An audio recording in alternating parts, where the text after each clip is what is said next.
2 Air Force squadrons are about to get the Armed Forces' first fully combat operational F-35, a multi-role fighter outfitted with the latest iteration of the long-awaited software suite after a year of testing and training missions. Aviation Week reports, finally allowing pilots to utilize the Joint Strike Fighter complete arsenal of capabilities and weaponry.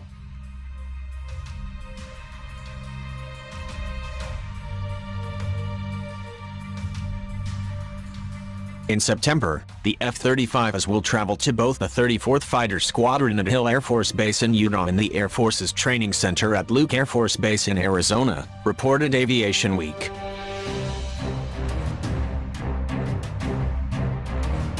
The Block F-3 software, on the verge of completion after several turbulent months in development, will finally give pilots access to the F-35's full suite of air-to-air and air-to-ground weapon systems, including the AIM-9X Sidewinder missile and the Joint Direct Attack Munition and GBU-39 small-diameter bombs favored by the Department of Defense in its escalating air campaign against ISIS in Iraq and Syria. But the highly lethal aircraft may make its international combat debut in the Pacific rather than the skies above the Middle East and Western Asia.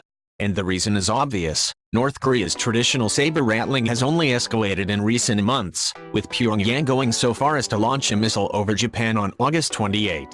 The Air Force is preparing to station the F-35 as of the 34th Fighter Squadron out of Hill AFB, Utah, in the Pacific region in the coming months. Kyle Mizukami at Popular Mechanics smartly observes, Japan will receive 38 of its 42 planned F-35s starting this year, and F-35 deliveries to South Korea will begin next year, as the first South Korean aircraft just hit the Lockheed Martin assembly line in Fort Worth, Texas.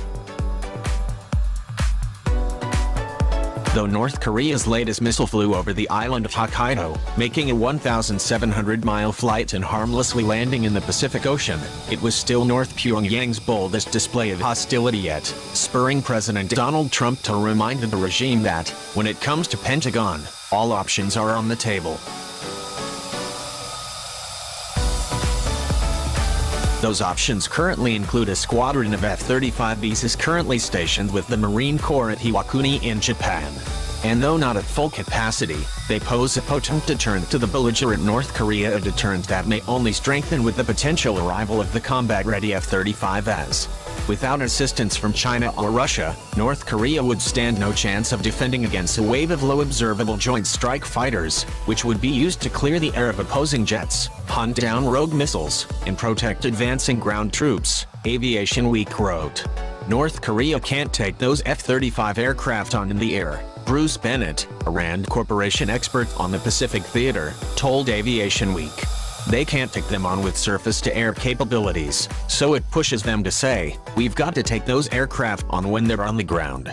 That drives them to think about the use of missiles and potentially nuclear weapons or other payloads against key airfields to try to neutralize that threat. Both sides have an incentive to go first.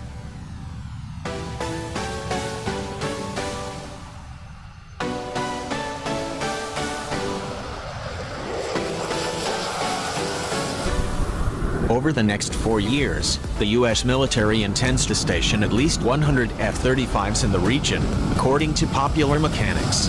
Maybe the fear of the F-35's Mach 1.6 power is just enough to make North Korean leader Kim Jong-un shake in his boots.